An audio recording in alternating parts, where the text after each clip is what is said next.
Hello class. Thank you. आपने इतना time wait किया। हमारी क्लास मुझे लग नहीं रहा था कि हम जल्दी ही वापस आ जाएंगे, बट कुछ रीज़न से, कुछ टेक्निकल रीज़न से। रीज़न क्या था मैं ये भी बता देता हूँ कि जो ये वाइट बोर्ड है आपको, मेरा जो डिवाइस है वो नज़र आ रहा है, वो एक्चुअली कनेक्ट नहीं हो पा रहा था, जिसकी वजह से लाइव आना थोड़ा सा मुश्किल हो गया था। हाँ जी, देखिए हम आपको याद होगा प्रीवियस क्लास से हमने किया था कुछ जो एडजस्टमेंट्स की थी।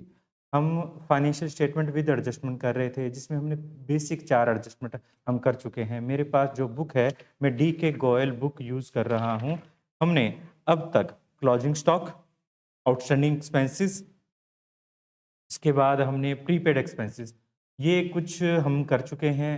आज की जो क्लास में रहेगा, मैंने डिस्क्रिप्शन में लिखा हुआ है जो हम आज टॉपिक करने जा रहे हैं, और उसके बाद हम एक इलस्ट्रेशन करेंगे। तो लेट ना करते हुए हम क्वेश्चन शुरू कर लेते हैं पहले। तो देखिए, आज का जो हमारा पहला टॉपिक है फर्स्ट एडजस्टमेंट है। एडजस्टमेंट क्या होती है इसके बारे में हम बात कर चुके हैं।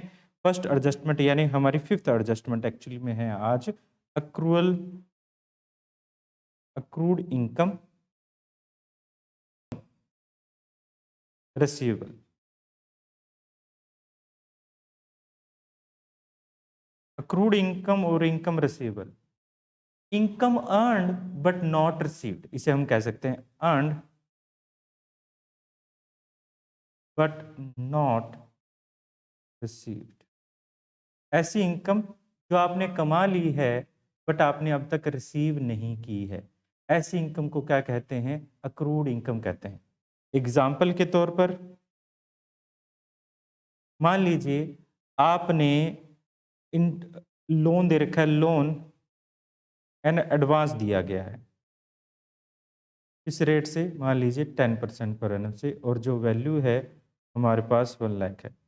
उस पर आपको इंटरेस्ट मिलना चाहिए 10,000 रुपीज़। ये 10,000 आपका वो इंटरेस्ट है जो आपने अर्न कर लिया है at the end of accounting year. उस अकाउंटिंग ईयर में आपने उसको अर्न कर लिया है, इसे हम कह सकते हैं अर्नड इनकम। बट ये रिसीव नहीं हुई है। अगर ये रिसीव नहीं हुई है तो ये हमारे लिए क्या बन जाती है? ये हमारे लिए बन जाती है अक्रूड इनकम बन जाती है। Income earn but not received. इसके अलावा ये भी हो सकता है रेंट रिसीवेबल। आपने जो बिल्डिंग है उसको रेंटेड कर रखा है, बट वो आपको अभी तक इंटरेस्ट रिसीव नहीं हुआ है, तो ऐसी इनकम भी क्या कहलाएगी? हमारे पास अक्रूड इनकम कहलाएगी। तो इसका अकाउंटिंग ट्रीटमेंट कैसे होगा, हम एक एग्जाम्पल से समझ लेते हैं। मान लीजिए हमारे पास यहाँ पर एक ट्रायल बैलेंस दिया गया है। ट्रायल बैलेंस है ये हमारे पास। अगर आपकी कोई प्रॉब्लम है तो आप हमें कमेंट बॉक्स में लिख सकते हैं। अगर आप कमेंट बॉक्स में लिखते हैं तो हम उनको very good morning to all. Sukhmeen Sukhmeen Shinderpal, Arman Khan, Navneet Handa और Baneet Bansal, Diksha Sharma, very good morning to all. तो आगे हम चलते हैं। देखिए आगे हमारा क्या है। हमने ट्रायल बैलेंस में मान लीजिए, तो काफ़ी बार हमारे पास कुछ और चीज़ें भी होती हैं। जैसे मान लीजिए हमें ट्रायल बैलेंस के बाहर दिया गया है, मान लीजिए हमें बोला गया है कमीशन एडजस्टमेंट में, बोलता है कमीशन रिसीवेबल 5,000। तो इसको हम ट्रेडिंग अकाउंट में, प्रॉफिट एंड लॉस अकाउंट में और बैलेंस शीट में, किस तरह से बैलेंस शीट में थोड़ा नीचे की तरफ बना लेता हूँ, इससे हमें अगर कुछ और एडजस्टमेंट यहाँ पर करनी पड़े तो हम सेम एग्जांपल में कर पाएँ। तो मैंने यहाँ पर एग्जांपल ले रहा हूँ ट्रेडिंग अकाउंट का। ये डेबिट साइड है, ये क्रेडिट साइड है, ये प्रॉफिट एंड लॉस अकाउंट, ये डेबिट साइड है, ये क्रेडिट साइड है, और ये हमारे पास है बैलेंस शीट। ये हमारे पास एसेट साइड है और ये लायबिलिटी साइड है। तो देखिए हमें बोला गया कमीशन रिसीवेबल, हमें कमीशन रिसीव होना है, वो कमीशन जो हमने अर्न कर लिया है बट अभी तक रिसीव नहीं हुआ है। अगर ये अभी तक रिसीव नहीं हुआ है तो ये हमारे इस साल की इनकम है पहला। अगर ये इस साल की इनकम है तो हमारे इस साल की इनकम में आना चाहिए। कहाँ आना चाहिए? अगर ये सेल है, नॉर्मली हमारे पास जो भी सेल के अलावा अदर इनकम्स होती हैं वो इनडायरेक्ट या फिर कह सकते हो प्रॉफिट एंड लॉस में आती हैं। तो हम यहाँ पर कहाँ लिखेंगे? कमीशन रिसीवेबल है, हमें रिसीव होना चाहिए था, तो हम यहाँ लिख देंगे बाय कमीशन। हमने यहाँ पर 5000 कमीशन लिख दिया। दूसरी जगह कहाँ आएगा? क्योंकि ये एडजस्टमेंट है तो हमारे पास दो जगह रिकॉर्ड होगा। दूसरी जगह क्योंकि ये इनकम थी तो हम कह सकते हैं हमने रिसीव नहीं की तो ये एसेट बन जाती है। हम लिख देंगे एसेट साइड में कमीशन रिसीवेबल। कितना? 5000। ये हमारी आज की फर्स्ट एडजस्टमेंट थी। बट काफी बार कुछ इनकम ऐसी भी होती हैं जिनको ट्रायल बैलेंस के अंदर दे दिया जाता है, तो उनको क्या करें? अगर यही हमारे पास यहाँ पर डेबिट और क्रेडिट, यहाँ पर मान लीजिए हमें देता कमीशन ही देता, कमीशन ही यहाँ पर 6000 देता, तो इसको कहाँ लिखते हैं हम? इसको सिर्फ एक जगह लिखा जाएगा। ये हमारे पास किसी कमीशन अगर रिसीव्ड है तो हम लिखेंगे यहां पर, अगर वो रिसीव हो चुका है। अगर ये कमीशन रिसीवेबल है, अगर ये रिसीवेबल हो जाता है, अगर रिसीव्ड है, रिसीव्ड क्योंकि इनकम रिसीव हो चुकी है, तो हम प्रॉफिट एंड लॉस में ही लिखेंगे। बट अगर कमीशन हमारा रिसीवेबल है और वो ट्रायल बैलेंस के अंदर दिया गया है, मींस इसका डबल एंट्री सिस्टम के अकॉर्डिंग सारा रिकॉर्ड हो चुका है, तो हम इसे सिर्फ और सिर्फ एसेट साइड में ही लिखेंगे और कहीं नहीं लिखेंगे। ठीक है। अगर कमीशन यानी हमारे पास जो भी इनकम है, अक्रूड इनकम है, ट्रायल बैलेंस के अंदर दी गई हो या ट्रायल बैलेंस के बाहर दी गई हो, हम कैसे करते हैं? नॉर्मली एडजस्टमेंट की जब हम बात करते हैं तो हम ट्रायल बैलेंस के बाहर वाली चीजों को ही बात करते हैं। आज की हमारी सेकंड जो आइटम है वो है unearned income,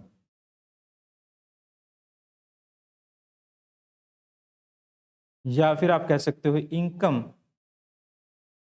received in advance. देखिए काफी बार क्या होता है, हमारा मान लीजिए रेंट ही रिसीव होना था, जो हमारा किराएदार था उसने क्या किया, हमें पहले से ही रेंट दे दिया। हमें रेंट रिसीव होना चाहिए था 12,000 रुपये, उसने 15,000 दे दिया। ठीक है, ऐसी इनकम को क्या हम इनकम मान सकते हैं? देखिए वो करंट ईयर से रिलेटेड नहीं है, हमने अभी तक उसको अर्न नहीं किया है, तो वो हमारे लिए इस साल इनकम नहीं होगी। अगर वो इस साल की इनकम नहीं है तो हम क्या कहें, ये हमारे लिए एक तरह से लायबिलिटी हो जाती है और इस साल के प्रॉफिट एंड लॉस में भी नहीं आनी चाहिए क्योंकि वो इस साल की इनकम है ही नहीं। अगर वो इस और नेक्स्ट ईयर इज 3000, आपको एक एडजस्टमेंट दी हुई है। ठीक है, हमारे पास रेंट रिसीव्ड ये लिखा है मैंने, rent received for next year 3000। अब यहां पर मान लीजिए हमारे पास यहां पर रेंट दिया गया था, रेंट रिसीव्ड या सिर्फ रेंट दिया गया क्रेडिट साइड में। अगर क्रेडिट साइड में रेंट दिया गया है तो वो रेंट हमारे लिए इनकम होगी। अगर डेबिट साइड में रेंट दिया गया है तो वो हमारे लिए एक्सपेंसेस होगा, ये भी याद रखिएगा। ये डिपेंड करता है कि बैलेंस कैसा है। डेबिट बैलेंस नॉर्मली हमारे लिए एक्सपेंसेस होते हैं और क्रेडिट बैलेंस जो होंगे वो हमारी इनकम होंगी। अगर रेंट हमें क्रेडिट साइड में दिया गया है, मान लीजिए हमें 15,000 रेंट देता है, अगर 15,000 रेंट देता है तो ये क्या है? देखिए ट्रायल बैलेंस के अंदर वाली आइटम एक जगह जाएगी, हम लिख देते हैं rent bye rent, profit and loss account में हमने 15,000 लिख दिया। दूसरा ये कहाँ जाएगा?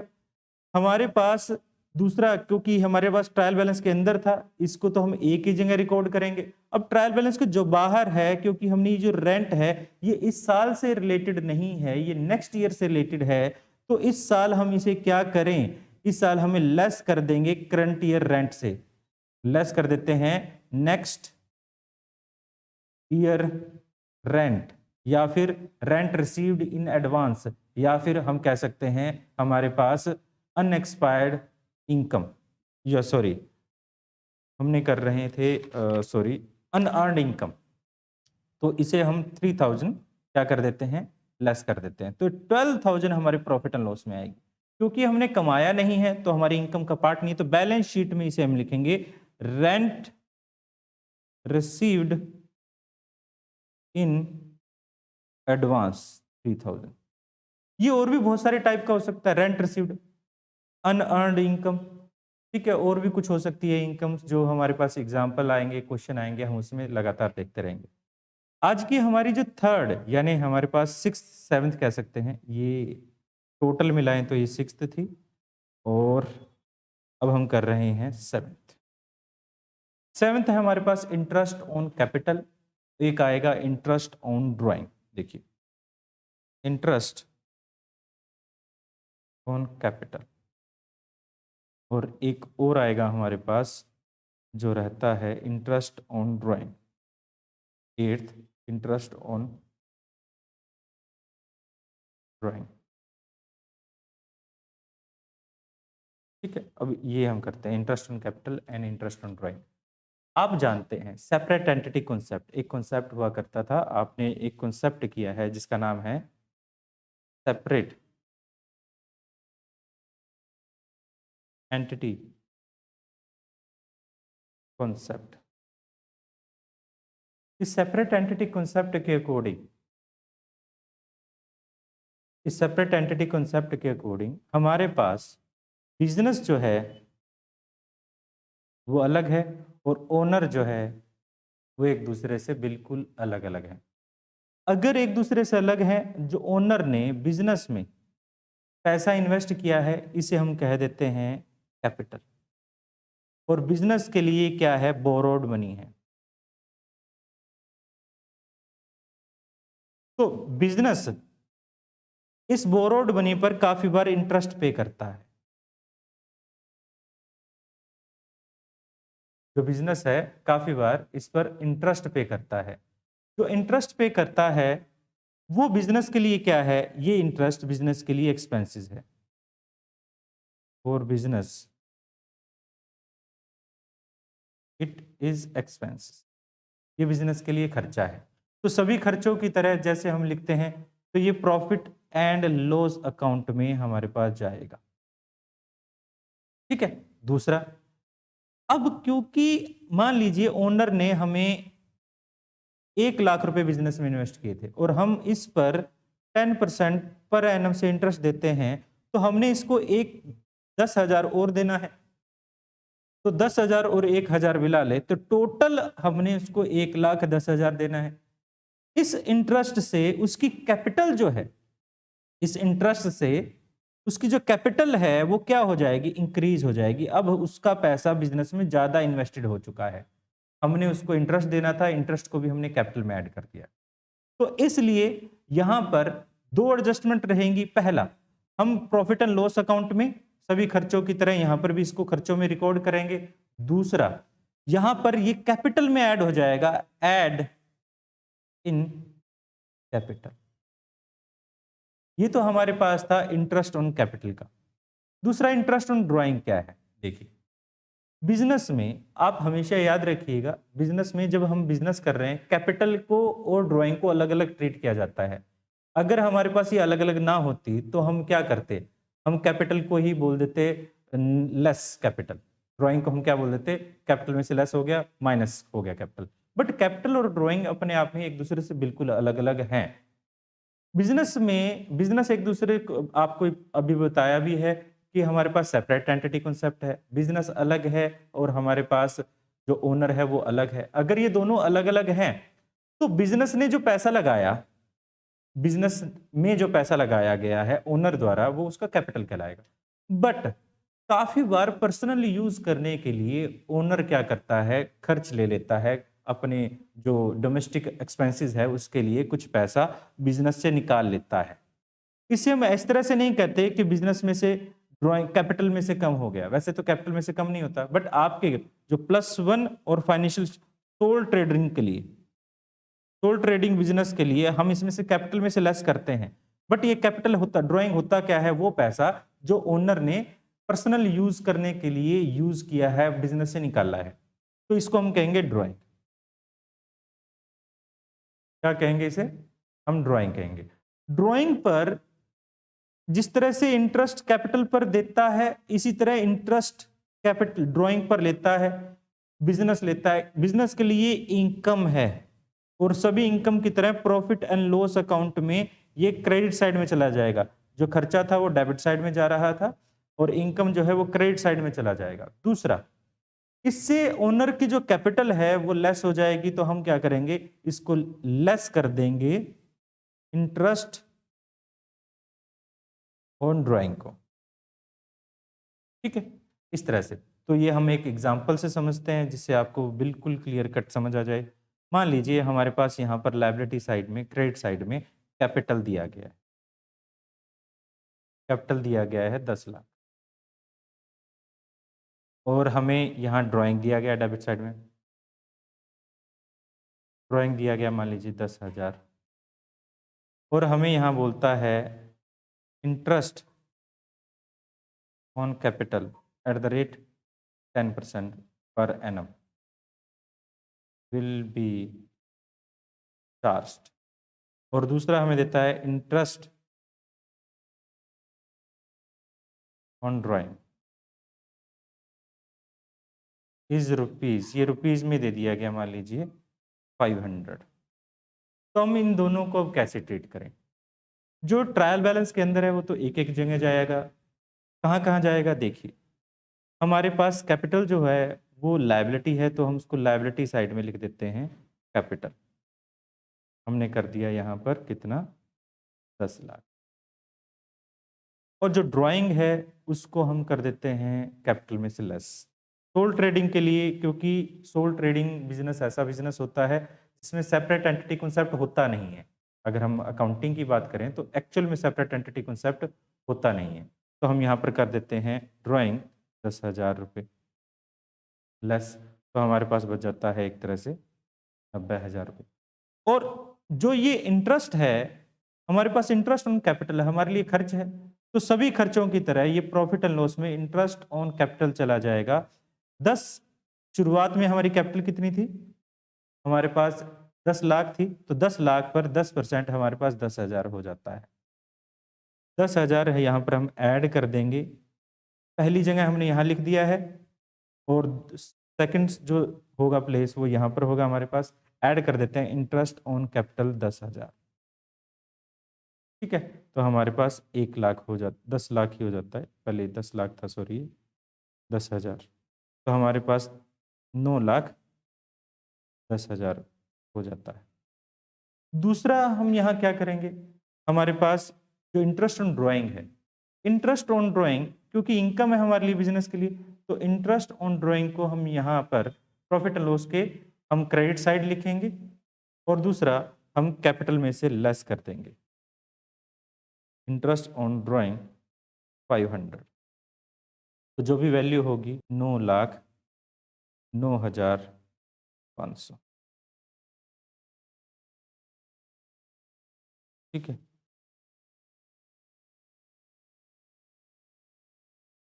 अच्छा, तो 9,09,500 इस तरह से हमारे पास इंटरेस्ट ऑन ड्राइंग होगा। अब इसके बारे में थोड़ा सा इंटरेस्ट ऑन ड्राइंग के बारे में सुन लीजिए। इंटरेस्ट ऑन ड्राइंग, पहले मैं बता देता हूँ ड्राइंग के बारे में। अगर आपको क्वेश्चन में ड्राइंग दी गई है तो normally in drawing against profit ही होती है। हमारे पास दो टाइप की ड्राइंग्स होती हैं, एक होती है ड्राइंग अगेंस्ट प्रॉफिट, और दूसरा होती है हमारे पास drawing against capital. Drawing against capital वो पैसा जो बिजनेस में परमानेंट निकाल लिया गया है, कैपिटल को एक्चुअल में रिड्यूस किया गया है, किस पर्पज से, कैपिटल को रिड्यूस करने के पर्पज से निकाला गया है, उसे हम कहते हैं drawing against capital, means permanent withdrawal.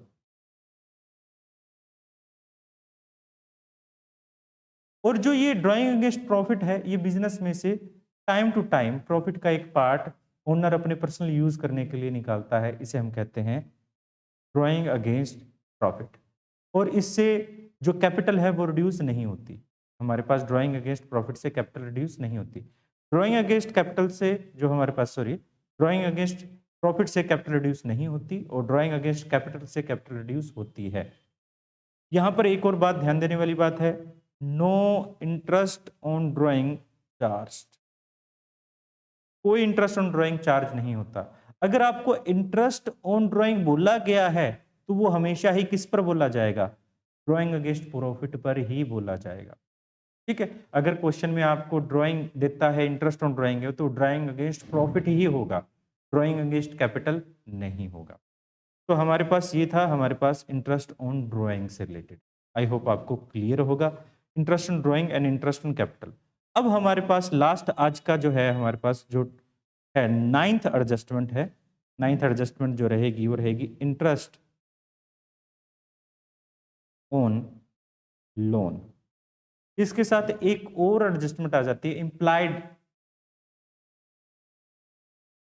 Adjustment. काफी बार क्वेश्चन में हमें किस तरह से देता है कि क्लियर कट बताता नहीं। पहले मैं इंप्लाइड के बारे में बता देता हूँ। क्लियर कट बताता नहीं है कि हमारा यहाँ पर एडजस्टमेंट है या नहीं, बट आपको देखनी पड़ेगी क्या एडजस्टमेंट है या नहीं है। जिस तरह से एग्जाम्पल के लिए मान लीजिए हमारे पास लायबिलिटी साइड में देता है लोन। लोन है at the rate 12% per annum और हमें देता है 10 लाख। और हमें खर्चों की तरफ डेबिट साइड में देता है इंटरेस्ट ऑन लोन। मान लीजिए इंटरेस्ट ऑन लोन देता है 10,000। अब आप ये देख रहे हो इस 10 लाख पर हमारे पास 12%, सॉरी मैं 10 लाख करने के बजाय इसको 1 लाख कर देता हूँ। ठीक है, इस 1 लाख पर हमारे पास इस 1 लाख पर 12% 12,000 इंटरेस्ट ऑन लोन होना चाहिए था, बट हमने एक्चुअल में कितना पेड किया है? 10,000 पेड किया। इसका मतलब ये हुआ 2,000 रुपए हमने पे नहीं किए। हालांकि देखा जाए तो एडजस्टमेंट में कहीं नहीं लिखा हुआ, फिर भी इस तरह की एडजस्टमेंट ऑटोमेटिकली एडजस्टमेंट बन जाती है। इस तरह की एडजस्टमेंट को ही हम क्या कहते हैं? इंप्लाइड एडजस्टमेंट कहते हैं। वो एडजस्टमेंट जो एडजस्टमेंट के रूप में लिखी नहीं गई है, एडजस्टमेंट में लिखी नहीं गई है, बट है वो एडजस्टमेंट की। तो ऐसे में हमारे पास सेम जो हमने ट्रीटमेंट करना होता है सेम ट्रीटमेंट रहेगा। जैसे कि मैंने यहाँ पर क्या माना है? लोन है, तो हम यहाँ क्या करेंगे? क्या क्या ट्रीटमेंट रहेगा इस तरह के एडजस्टमेंट का? हमारे पास जो अंदर की साइड होती है लायबिलिटी साइड में हम लिख लेते हैं लोन। लोन हमारे पास है 1 लाख। इस 1 लाख में हमने अब यहाँ पर दूसरा इंटरेस्ट ऑन लोन था, ये हमारे लिए खर्च है, तो हमने इंटरेस्ट ऑन लोन लिख दिया है 10,000। दोनों ट्रायल बैलेंस के अंदर वाली आइटम को हमने एक एक जगह लिख दिया है।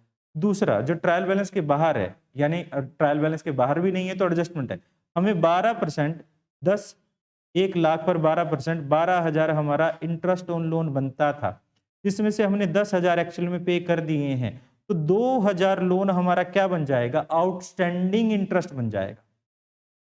ये 2,000 हमारा आउटस्टैंडिंग इंटरेस्ट बन जाएगा। तो आउटस्टैंडिंग इंटरेस्ट की तरह हम यहाँ पर एडजस्टमेंट कर देंगे, ऐड कर देंगे क्या? आउटस्टैंडिंग इंटरेस्ट, जो कि है 2,000 रुपए, और यहाँ 12,000 रुपए लिख देंगे। दूसरा हमारे पास ये लोन में ऐड हो जाएगा, क्योंकि हमने 2,000 अभी तक पे नहीं किए हैं, तो हमारी लायबिलिटी जो है 2,000 से बढ़ गई है लोन के प्रति, तो हम लोन में यहाँ 2,000 रुपए ऐड कर देंगे। इस तरह की एडजस्टमेंट क्या कहलाती है? हमारे पास इंप्लाइड एडजस्टमेंट कहलाती है। दूसरा इंटरेस्ट ऑन लोन तरीका सेम है, बट यहाँ पर ये लाइन जो है, ये वाली लाइन जो है, ये वाली लाइन यहाँ अंदर की तरफ ना देकर बाहर की तरफ दे दिया गया है। बाहर की तरफ क्या दे दिया गया है? Interest on loan is charge at the rate 12% per annum, इस तरह से दे दिया गया। तो इन सिचुएशन में हम क्या करेंगे? आसानी से हम 2 जगह करेंगे। आपको क्वेश्चन में हो सकता है क्लियर कट ना बताया जाए या क्लियर कट बताया जाए, बट आपको हमेशा ही इस तरह से पूरा क्वेश्चन को चेक करना है। अगर आपको समझ आ रहा है तो थम्स अप कर सकते थे, लाइक कर सकते हैं वीडियोज़ को, ठीक है, 7 काउंट्स हैं अभी तक। और कमेंट्स कर सकते हैं। अगर आपको कोई भी प्रॉब्लम आ रही है, तो आप कमेंट कर सकते हैं, हमें अपनी प्रॉब्लम्स बता सकते हैं। अब तक जो बताया गया एडजस्टमेंट, अगर किसी को भी कोई प्रॉब्लम है, तो प्लीज़ एक बार मुझे बताएँ, अपने कमेंट बॉक्स में लिख दें। उसके बाद हम एक क्वेश्चन करने जा रहे हैं। आज का जो है क्वेश्चन रहेगा, वो इलस्ट्रेशन नंबर 2 रहेगा। ठीक है? आपकी बुक में दिया गया इलस्ट्रेशन नंबर 2। मैं वेट कर रहा हूँ आपका। हाँ जी, बनीत, थैंक यू बनीत। और कोई भी है जो यहाँ लाइव हो और मुझे बता सके कि आपको समझ आया या नहीं? अरमान, थैंक यू अरमान बेटा।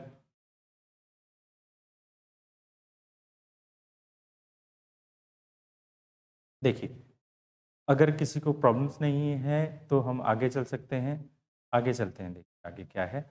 हमारे पास आज का जो क्वेश्चन है, वो है इलस्ट्रेशन नंबर 2। आपकी बुक में भी होगा, अगर आपके पास बुक है तो वह 12.10 पेज, जो पेज नंबर है वह 12.10 पेज, टी के गोयल, एपीसी पब्लिकेशन। ठीक है? देखिए, मैंने यहाँ पर थोड़ा स्केल से लाइनें लगा ली हैं, जिससे मुझे आसानी से जज करना आसान रहे कि किसके सामने कौन-सी आइटम है। अब सबसे पहले हमने क्या पढ़ना है? सबसे पहले हमें पढ़ना है एडजस्टमेंट। एडजस्टमेंट में सबसे पहले स्टॉक दिया गया है, ये ट्रेडिंग अकाउंट की होती है। ठीक है? अब उसके बाद फिक्स जो दिया गया है हमें, यहाँ पर देता है डेप्रिसिएशन ऑन फिक्स एसेट। क्या फिक्स एसेट हमारे पास है? हाँ जी, इसके लिए एडजस्टमेंट है, तो मैंने इसको मार्क कर लिया है। ठीक है। Commission earn but not received, commission के लिए, अगर कमीशन क्वेश्चन में है तो कमीशन को भी मैं मार्क कर देता हूँ। क्वेश्चन को हम जैसे जैसे पढ़ेंगे आगे चलेंगे, बट मैं सबसे पहले एडजस्टमेंट पढ़ रहा हूँ। Rent received in advance, rent received in advance, rent जो है हमारे पास रिसीव्ड किया गया है। देखो रेंट जो है यहाँ पर, ये रहा हमारे पास रेंट। इनकम है, क्रेडिट साइड में है तो इनकम ही होगी। उसके बाद कहता है अलाउड इंटरेस्ट ऑन कैपिटल, और कैपिटल पर और ड्राइंग पर हमें एडजस्टमेंट्स दी गई हैं। ठीक है? इस तरह से हमारे पास 5 एडजस्टमेंट है। अब क्वेश्चन जैसे-जैसे बढ़ते जाएँगे, हम क्वेश्चन करते जाएँगे। अब ये याद रखिएगा कि हमारे पास जो क्रेडिट साइड में दिया गया होता है, वो क्या होता है? वो हमारी इनकम होती है या फिर हमारी लायबिलिटीज़ होती है। और जो डेबिट साइड में दिया गया होता है, वो डेबिट साइड में या तो हमारे पास खर्चे होते हैं या हमारे पास एसेट्स होती हैं। अब कुछ एसेट्स देखिए, आप कुछ चीज़ें हमें परचेज़ और सेल एक इकट्ठा दिया गया है, एक साथ हमें परचेज़ और सेल लिख दिया गया है। तो हमारे पास जो डेबिट साइड में होगा, वो परचेज़ होगा और क्रेडिट साइड में होगा, वो सेल होगा। अब ये ना सोचना कि जो पहले डेबिट आया है तो परचेज़ पहले लिखा गया तो परचेज़ ही यहाँ पर होगा। सेल बाद में आया तो सेल बाद में होगा, नहीं। आपको अगर सेल परचेज़ भी लिख दिया जाता, तो भी यहाँ पर जो डेबिट साइड वाली आइटम है वो परचेज़ होगी और क्रेडिट साइड वाली आइटम सेल होगी। इसी तरह कुछ और आइटम है, जैसे कि हमें यहाँ पर दिया गया डेबिट, डेटर, क्रेडिटर। जो डेबिट साइड वाले हैं वो डेटर हैं और क्रेडिट साइड वाले क्रेडिटर हैं। इसी के अलावा bill receivable, bills payable, debit side वाले बिल्स पेबल हैं, सॉरी रिसीवेबल हैं, और बिल क्रेडिट साइड वाले बिल्स पेबल हैं। उसके अलावा हमें क्वेश्चन में ऐसी कोई आइटम नहीं देता। तो हम क्वेश्चन करते जाएंगे। मैं उम्मीद करता हूँ आपके पास बुक होगी और बुक से ही हम करेंगे। तो देखिए, सबसे पहले हम ट्रेडिंग अकाउंट में क्वेश्चन को जैसे जैसे ऑर्डर वाइज पढ़ते जाएंगे। अगर आपके पास बुक है तो बहुत अच्छी बात है। तो हम ट्रेडिंग अकाउंट में सबसे पहले हमें जो आइटम दी गई है, वो आइटम दी गई है हमें परचेज। तो ट्रेडिंग अकाउंट में हम परचेज, क्योंकि हमें पता है सबसे पहले ओपनिंग स्टॉक लिखा करते हैं, मैं ओपनिंग स्टॉक के बाद लिख लेता हूं परचेज। परचेज क्वेश्चन में दिया गया 2,75,000 और सेल दिया गया है, बाय लिख देता हूं सेल्स। सेल्स दिया गया है 5,20,000। ठीक है? उसके बाद रिटर्न देता है, रिटर्न इनवर्ड। अब देखिए रिटर्न इनवर्ड जो है हमें क्वेश्चन में दिया गया है, यहाँ पर भी देखिए हमारे पास, अगर काफी बार बच्चे कंफ्यूज हो जाते हैं, रिटर्न इनवर्ड, रिटर्न आउटवर्ड, इस तरह से कंफ्यूज ना हो। अगर ट्रायल बैलेंस दिया गया है तो बहुत सारी चीजें इस तरह से समझी जा सकती हैं। अगर रिटर्न है, अगर मान लीजिए हमें रिटर्न अकेला ही देता, हमें परचेज और सेल ना देता, इनवर्ड आउटवर्ड ना देता, रिटर्न दे देता। अगर वो हमारे पास डेबिट साइड में है तो वो क्या होगा? सेल रिटर्न होगा। अगर वो क्रेडिट साइड में है तो क्या होगा? Purchase return. तो हमें सेल रिटर्न दिया गया है 15,000 रुपीज़ और जो परचेज रिटर्न है वो दिया गया है 9,000 रुपीज़। तो हम यहाँ पर लेस कर देते हैं, दोनों ही आइटम को लेस कर देते हैं। परचेज रिटर्न जो कि 9,000 रुपीज़ है और लेस कर देते हैं सेल्स रिटर्न जो कि 15,000 रुपीज़ है और इन वैल्यू को कैलकुलेट करके 2,66,000 और ये 5,05,000 लिख देते हैं। ठीक है। उसके बाद क्वेश्चन में परचेज रिटर्न सेल रिटर्न होने के बाद हमें देता है कैरिज, सिर्फ कैरिज दिया गया है। अगर कैरिज ऑन सेल होता तो वो हमारे लिए किस नेचर का होता? इनडायरेक्ट नेचर का होता। कैरिज ऑन परचेज है तो वो हमारे लिए क्या है? डायरेक्ट नेचर का है। अगर अकेला कैरिज है तो भी क्या है? वो डायरेक्ट नेचर का है। 12,400 रुपीज दिया गया है तो हम कर लेते हैं यहाँ पर टू कैरिज 12,400। उसके बाद क्वेश्चन में कैरिज के बाद वेजेस एंड सैलरी देता है। ठीक है। अकेला वेजेस देता तो डायरेक्ट था, अगर वेजेस एंड सैलरी दिया है तो भी डायरेक्ट है। सैलरी एंड वेजेस होता तो इनडायरेक्ट होता, बट क्वेश्चन में हमें वेजेस एंड सैलरी दिया गया है तो ये डायरेक्ट खर्चा है, तो मैं लिख देता हूं वेजेस एंड सैलरीज। क्वेश्चन में हमें वेजेस एंड सैलरीज देता है 58,600। ठीक है। उसके बाद हमें कहता है ट्रेड एक्सपेंसेस। ट्रेड एक्सपेंसेस दिया गया है नेक्स्ट हमें वेज इन सैलरी करने के बाद ट्रेड एक्सपेंसेस। ये क्या है? प्रॉफिट एंड लॉस आइटम है, प्रॉफिट एंड लॉस अकाउंट की आइटम है, तो हम प्रॉफिट एंड लॉस अकाउंट में हम लिख देते हैं, प्रॉफिट एंड लॉस अकाउंट में लिखें। हमने यहाँ पर एक साथ ही बना रहे हैं तो मैं थोड़ा गैप देने के बाद यहाँ लिख देता हूँ ट्रेड एक्सपेंसेस। ट्रेड एक्सपेंसेस हमारे पास 2,200 हो जाते हैं। ठीक है। क्योंकि मैं एक साथ बना रहा हूँ trading and profit and loss account बना रहा हूँ, तो ट्रेडिंग अकाउंट का बैलेंस पहले हम रिकॉर्ड कर लेंगे यहाँ पर, उसके बाद मैं मानता हूँ इसके बाद मेरे पास स्पेस होगा, यहाँ पर हम प्रॉफिट एंड लॉस शुरू कर लेंगे। तो हमारे पास ट्रेडिंग एक्सपेंसेस करने के बाद अब रेंट आ गया। रेंट जो है ये क्रेडिट साइड में है तो इनकम है और इसके साथ एक एडजस्टमेंट भी दी गई है, तो मैं इनकम को लिख देता हूँ बाय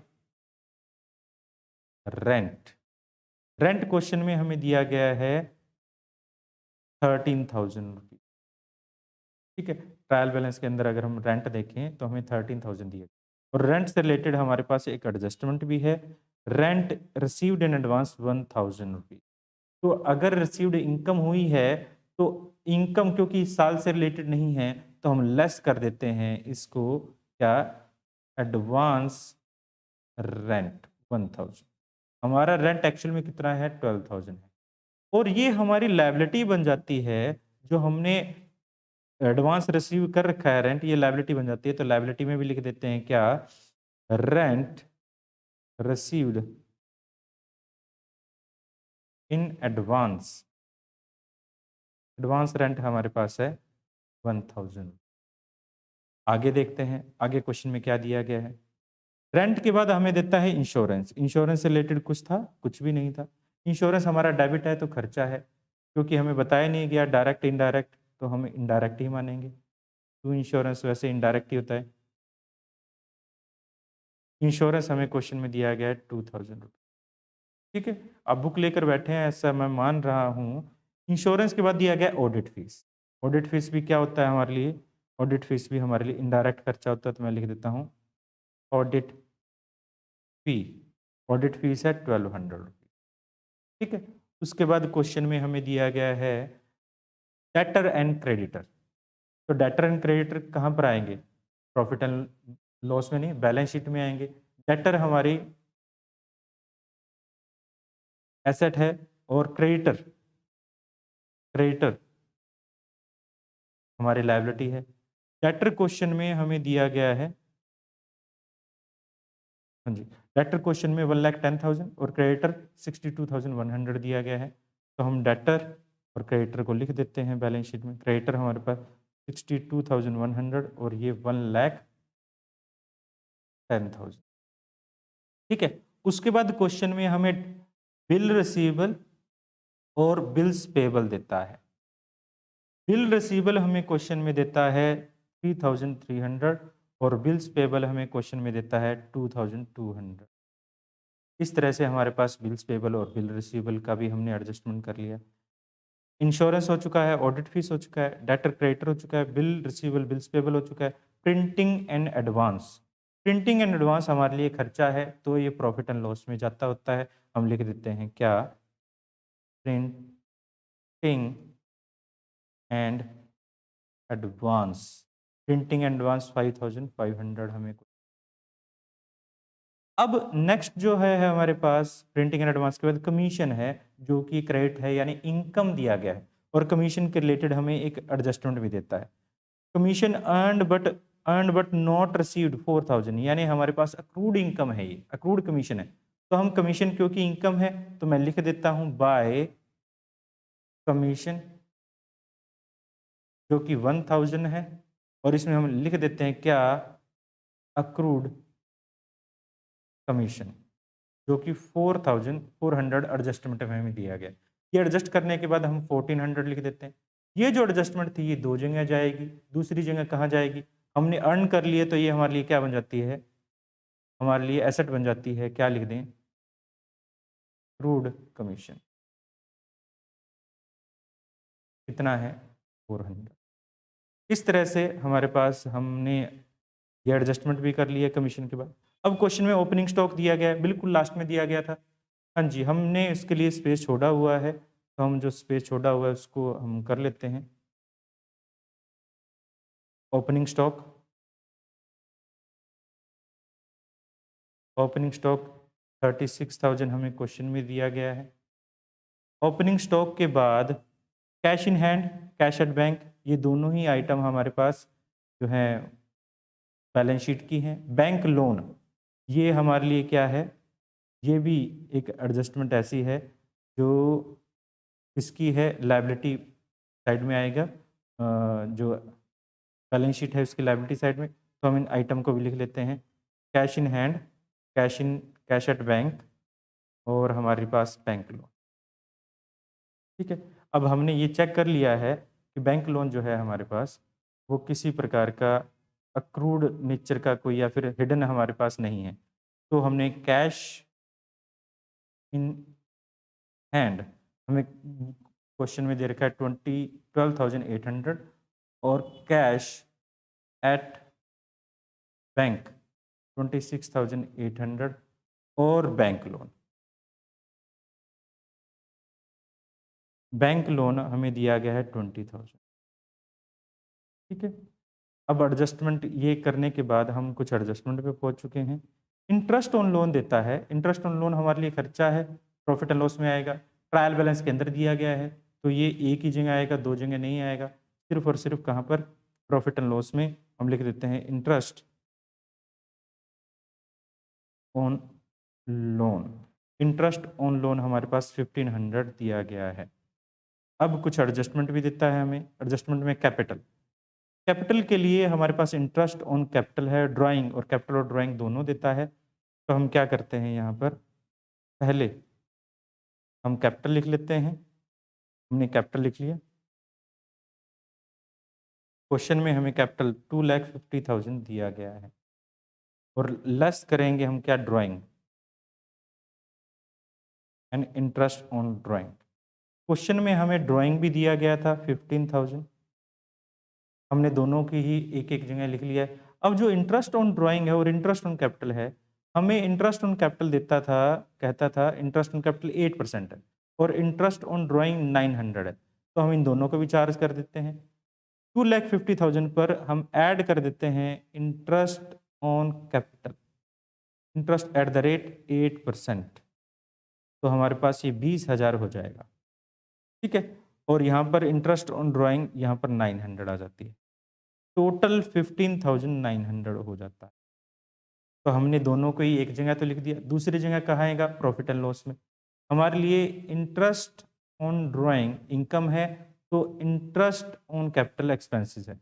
इंटरेस्ट ऑन कैपिटल हम लिख देते हैं, यहाँ 20,000 था, और इंटरेस्ट ऑन ड्राइंग हमारे पास 900। ठीक है, ये भी हो चुका है।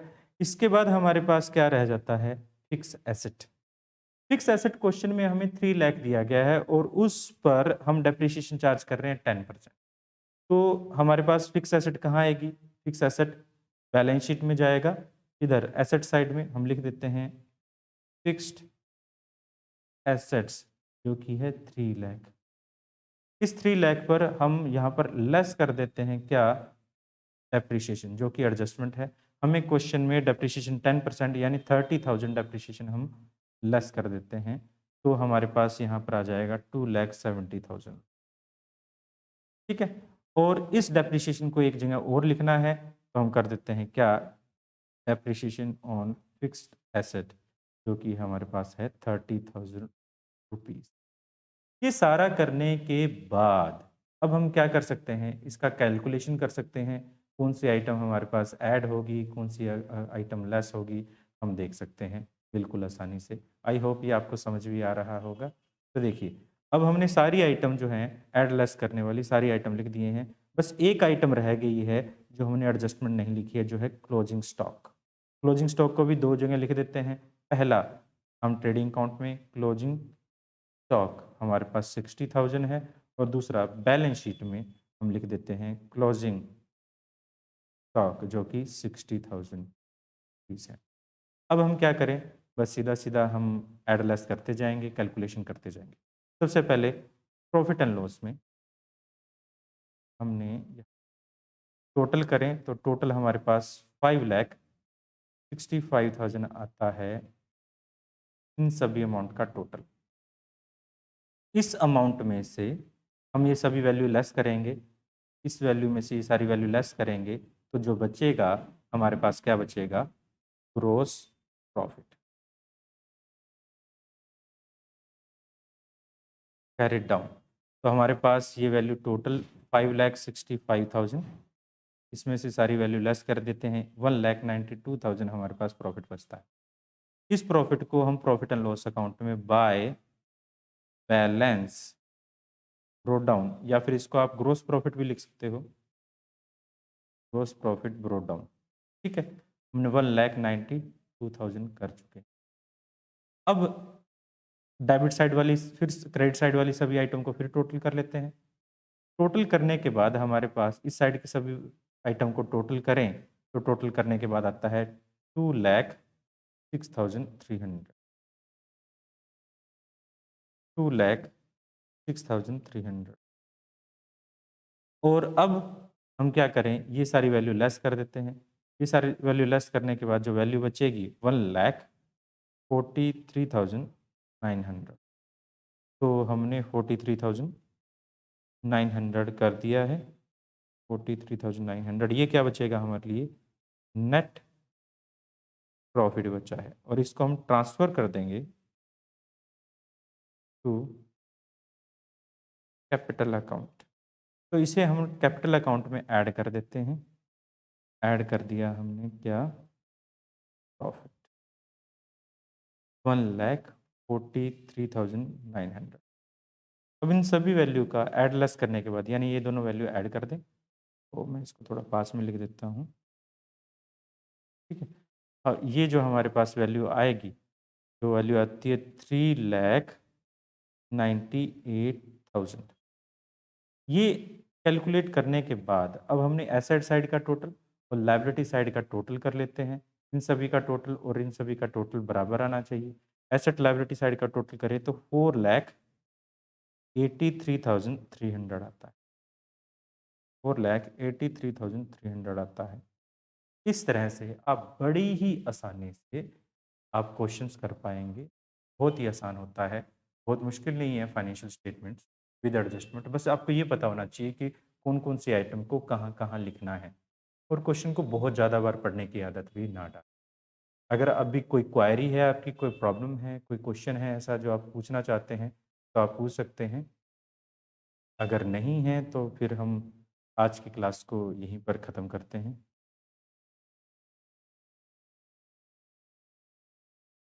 टाइम जो है 10:56 हो चुका है। मैं आपके क्वेश्चन का वेट कर रहा हूँ। अगर क्वेश्चन नहीं है तो हम यहीं पर एंड करते हैं।